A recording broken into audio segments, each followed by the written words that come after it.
Assalamualaikum warahmatullahi wabarakatuh. Selamat pagi semuanya. Sebelum memulai pembelajaran pada hari ini, alangkah baiknya kita berdoa terlebih dahulu. Berdoa dimulai.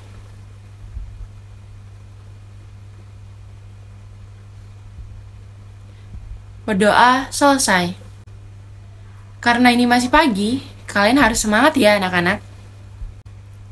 Sebelumnya, saya ingin bertanya, apakah kalian telah membaca materi yang telah saya kirimkan melalui LMS berupa video pembelajaran terkait materi yang akan kita pelajari hari ini? Sudah, Bu. Ya, saya juga sudah melihat bahwa dari kalian telah mengakses video pembelajaran yang telah saya kirimkan. Kalau begitu, kalian sudah pasti tahu kan apa materi yang akan kita pelajari hari ini? Jenis-jenis perangkat lunak. Iya, betul. Jadi materi yang akan kita bahas hari ini terkait jenis-jenis perangkat lunak. Apa di sini yang pernah melihat brosur rumah seperti ini? Atau yang sering dibagikan di mall atau tempat-tempat umum lainnya? Pasti dari kita sudah nggak asing sama brosur tersebut. Apakah kalian tahu tujuan dari pembuatan brosur tersebut itu apa? Nah, pada pertemuan kali ini kita akan membahas secara mendalam dan berdiskusi sama terkait hal tersebut. Brosur rumah yang sering dibagikan di mall atau ruang publik lainnya berisi gambaran detail bangunan tersebut. Jadi, di dalam brosur tersebut tidak hanya harga saja yang ditampilkan, melainkan juga spesifikasi bangunan, foto produk yang menarik, keunggulan, dan lainnya. Dalam pembuatan brosur tersebut tentunya juga tidak sembarangan. Terdapat beberapa aspek yang perlu diperhatikan. Aspek tersebut diantaranya yang pertama ada foto bangunan, rumah, atau ruko. Jadi, desain konstruksi bangunan yang telah dibuat oleh konsultan ditambahkan pada brosur berupa gambar grafis atau foto produk yang akan memberikan sentuhan menarik bagi calon pembeli. Jadi, calon pembeli dapat melihat dan membayangkan bentuk bangunan yang akan dibangun nanti. Gambar yang ada biasanya gambar 3 dimensi, tampak samping, tampak belakang, dan lainnya. Penambahan foto sangat penting untuk menarik perhatian konsumen dan mendorong mereka untuk membaca brosur tersebut. Yang kedua, ada spesifikasi bangunan, rumah, atau ruko. Pada bagian ini berisi terkait detail dari bangunan yang akan dijual.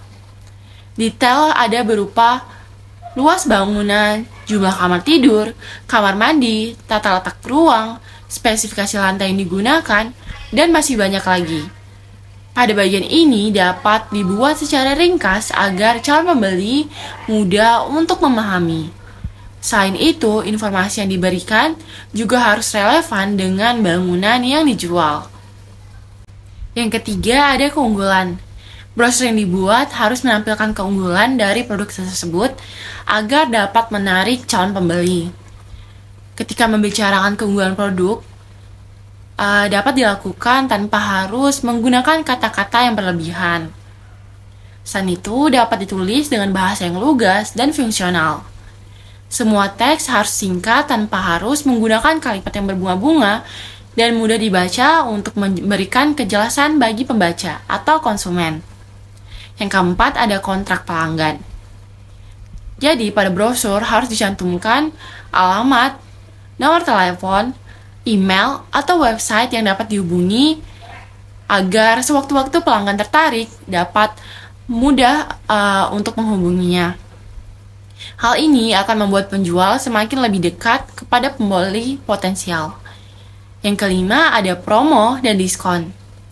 Jadi jangan berasumsi jika pembeli akan tergerak untuk menghubungi atau membeli produk ketika setelah membaca brosur tersebut. Brosur yang efektif harus menyertakan ajakan bertindak seperti tawaran promo dan diskon. Nah, dari penjelasan tersebut, adakah yang bisa menyimpulkan pertanyaan saya di awal terkait tujuan dari pembuatan brosur? Ya, Bu. Fungsi dari brosur yaitu yang pertama untuk menghasilkan penjualan atau prospek. Jadi, brosur ini akan digunakan sebagai bagian surat langsung. Nah, yang kedua, mendukung pameran dagang dan konvensi. Selanjutnya, yang ketiga itu membangun identitas perusahaan. Bagus sekali jawabannya. Apakah ada lagi? Saya, Bu. 1. Untuk memberikan informasi produk dan layanan. 2. Sebagai penyedia berita tentang produk, layanan, perusahaan, industri. Terima kasih, jawaban kalian pada bagus-bagus semua. Selanjutnya, saya akan membagikan kelompok untuk berdiskusi dan mencari informasi lain tentang jenis-jenis perangkat lunak. Kemudian, jika sudah, dapat mempresentasikan hasil kerja bersama kelompok di depan kelas. Gimana? Apakah sudah? Sudah, Bu. Kelompok pertama yang akan presentasi ialah kelompok 1, dan kelompok 2 silakan menanggapi hasil kerja dari kelompok 1. Silakan untuk kelompok 1 untuk memulai presentasinya. Wah, bagus sekali presentasi dari kelompok 1. Informasi yang diberikan sangat jelas. Selanjutnya, silakan kelompok 2 untuk menanggapi presentasi dari kelompok 1. Terima kasih pertanyaan yang diberikan oleh kelompok 2 dan jawaban dari kelompok 1. Selanjutnya, akan dilanjuti presentasi oleh kelompok 2. Terima kasih kelompok 2, silakan kelompok 1 untuk menanggapi. Wah, presentasi hari ini sangat bagus. Kedua kelompok telah berhasil memaparkan informasi yang informatif serta jawaban yang baik. Untuk memperjelas materi presentasi tadi, silakan disimak materi berikut ini. Dan jika ada pertanyaan, tolong ditanyakan ketika video materi pembelajaran ini sudah selesai. Assalamualaikum warahmatullahi wabarakatuh.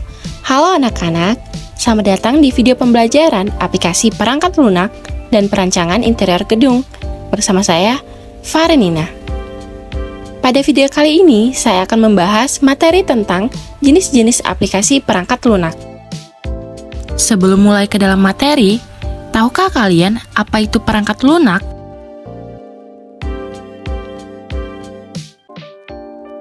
Aplikasi perangkat lunak atau yang biasa disebut dengan software adalah sebuah bagian dalam komputer yang tidak memiliki wujud nyata. Sedangkan perangkat lunak konstruksi adalah kumpulan program, proses, dan informasi yang digunakan untuk melakukan berbagai tugas dalam membangun atau menyusun struktur atau infrastruktur sebagai sarana untuk meningkatkan produktivitas, efisiensi, dan daya saing. Tugas-tugas yang sebelumnya dikelola oleh manajer proyek, manajer konstruksi, insinyur desain, insinyur konstruksi, dan arsitek proyek dapat dilakukan oleh aplikasi software konstruksi. Perangkat lunak atau aplikasi dalam dunia konstruksi tentunya mengambil peran penting dalam pemanfaatan komputerisasi guna menunjang kemudahan, ketepatan dalam implementasi berbagai kegiatan yang berhubungan dengan perancangan interior gedung. Aplikasi perangkat lunak dalam bidang konstruksi bervariasi. Setiap aplikasi perangkat lunak tentunya memiliki fungsi yang berbeda-beda. Pemilihan aplikasi perangkat lunak dalam desain konstruksi sesuai dengan tujuan gambar yang akan dibuat. Jenis-jenis aplikasi perangkat lunak antara lain AutoCAD, SketchUp, dan 3D Max. Yang pertama ada AutoCAD. Aplikasi software AutoCAD merupakan aplikasi yang paling sering digunakan di sekolah menengah kejuruan kompetensi keahlian desain pemodelan dan informasi bangunan untuk mendesain konstruksi gedung. AutoCAD merupakan aplikasi milik perusahaan Autodesk. Software ini membantu engineer untuk menggambar 2 dimensi maupun 3 dimensi yang memudahkan setiap pekerjaan yang berhubungan dengan konstruksi. Software ini banyak memberi manfaat pada bidang perancangan interior, mesin, arsitek, dan berbagai desain lainnya. Gambar di samping merupakan contoh hasil dari penggunaan aplikasi AutoCAD berupa tampak depan, tampak samping, potongan, serta denah. Yang kedua, ada SketchUp. Aplikasi software SketchUp adalah aplikasi yang dapat membantu engineer dalam membuat desain yang lebih tepat dan akurat. Tentunya dengan cara yang lebih efisien. Software ciptaan Google ini mampu melakukan perancangan atau pemodelan berupa 3 dimensi dengan tools yang mudah digunakan. Gambar pada bagian kanan merupakan hasil dari penggunaan aplikasi SketchUp rumah 2 lantai. Yang ketiga, ada 3D Max. Aplikasi software 3D Max digunakan untuk melakukan program modeling dengan lebih mudah dan cepat serta akurat. Pemanfaatan lainnya ialah untuk proses rendering maupun proses animasi. Dengan majunya teknologi perangkat lunak ini, maka engineer bisa mempresentasikan hasil karya mereka dengan sangat realistik hingga meningkatkan value dari desain yang ditampilkan. Contoh hasil dari penggunaan aplikasi software 3D Max dapat dilihat pada gambar bagian kanan. Selanjutnya merupakan penjelasan dasar terkait tools yang ada pada AutoCAD. Ini merupakan tampilan ketika aplikasi AutoCAD telah dibuka.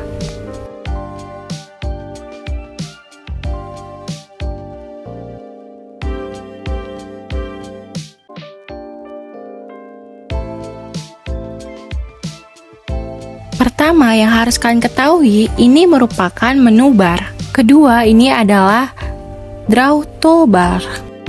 Ketiga, ini adalah modify toolbar. Dan yang keempat, ini adalah user coordinate system. Dan yang ini adalah kursor. Dan terakhir pada bagian bawah adalah command line atau kotak perintah.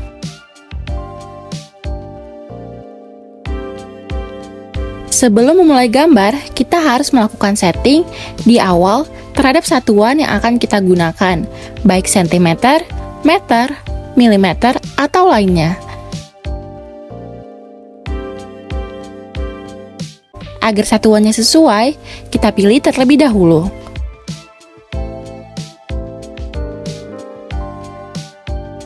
Untuk mengatur satuan, dapat mengetik unit lalu enter.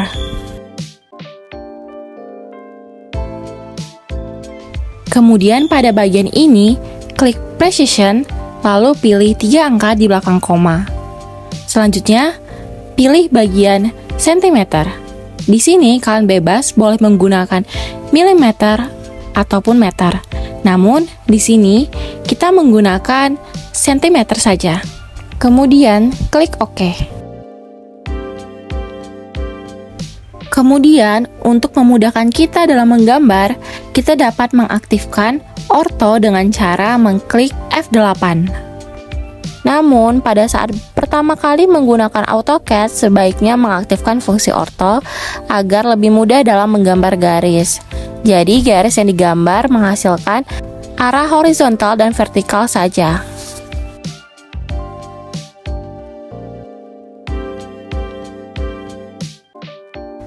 Selain itu, kita juga harus mengaktifkan fungsi OSnap dengan cara mengetik OSnap lalu enter. OSnap digunakan untuk memilih dan mengunci gambar. Jadi, misalnya ujung garis, tengah garis, titik pusat, dan lain-lain. Di sini dapat diikuti bagian apa saja yang harus dicentang seperti di video ini.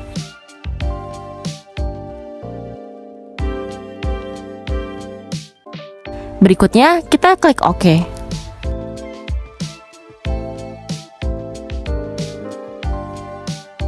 Selanjutnya, kita coba membuat line.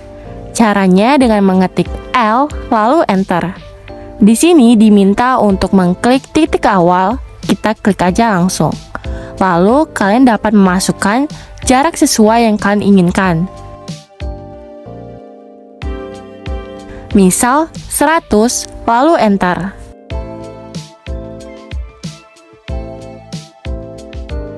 Untuk mengakhiri gambar dapat dilakukan dengan cara menekan escape. Jadi semua perintah yang kita lakukan harus diakhiri dengan escape.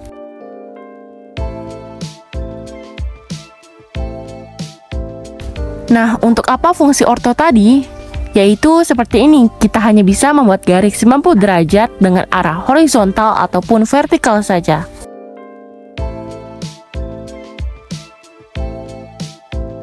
Kemudian untuk apa fungsi OSNAP tadi? Yaitu untuk mengetahui titik endpoint dan midpoint. Sekian video pembelajaran kali ini, semoga video ini dapat bermanfaat. Terima kasih yang sudah menonton. Apakah ada yang ingin tanyakan terkait video pembelajaran tersebut? Saya Bu, pada saat saya menggunakan AutoCAD terdapat layer pada bidang kerja. Nah, apakah fungsi dari layer tersebut? Dari teman-teman yang lain, apakah ada yang bisa menjawab? Saya Bu, untuk memisahkan gambar ke dalam lapisan-lapisan yang berbeda. Iya betul, jadi layar pada AutoCAD berfungsi untuk membuat atau memisahkan gambar ke dalam lapisan-lapisan yang berbeda. Misalnya saja, pada saat menggambar sebuah denah bangunan, kita bisa menggambar tembok, lantai, atap, pintu, dan jendela di dalam layer yang berbeda satu sama lain. Apakah ada lagi yang ingin bertanya? Saya Bu, bagaimana proses perancangan proyek gambar kerja yang telah dibuat oleh konsultan? Pertanyaan yang bagus. Jadi di dalam proyek perancangan terdapat proses hingga di mana gambar kerja itu dapat direalisasikan. Proses perancangan proyek antara lain yang pertama perencanaan atau planning. Sebagian besar proyek yang bergerak di bidang konstruksi diawali dari rencana atau gagasan yang didasari kebutuhan. Beberapa gagasan biasanya akan dituangkan oleh pemilik proyek sebagai pihak yang terlibat. Selanjutnya yang kedua yaitu studi kelayakan atau feasibility study. Di sini kita harus meyakinkan pemilik proyek bahwa proyek yang bersangkutan sudah layak dilaksanakan. Adapun kegiatan yang dilakukannya yaitu tahapan perencanaan proyek konstruksi ini mencakup penyusunan rencana kasar sesuai estimasi biaya, prediksi manfaat, analisa kelayakan, hingga dampaknya. Yang ketiga ada pemaparan atau briefing. Pemilik proyek akan menjelaskan fungsi proyek hingga biaya yang nantinya akan ditafsirkan pihak konsultan perencana. Sejumlah kegiatan yang akan dilakukan pada tahap ini meliputi penyusunan rencana bersama tenaga ahli, pertimbangan kebutuhan dan lokasi, persiapan ruang lingkup kerja, yang keempat perancangan atau desain.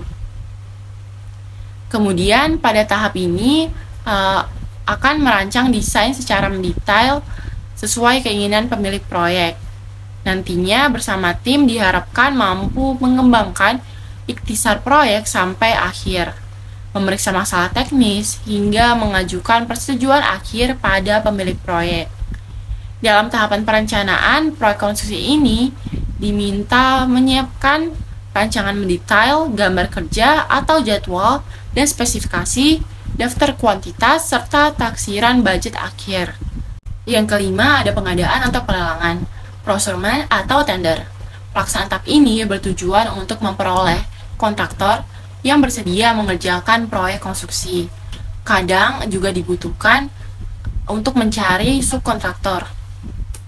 Kegiatan yang ada pada tahap ini meliputi prakualifikasi dan menyiapkan dokumen kontrak. Selanjutnya yang keenam ada pelaksanaan atau construction.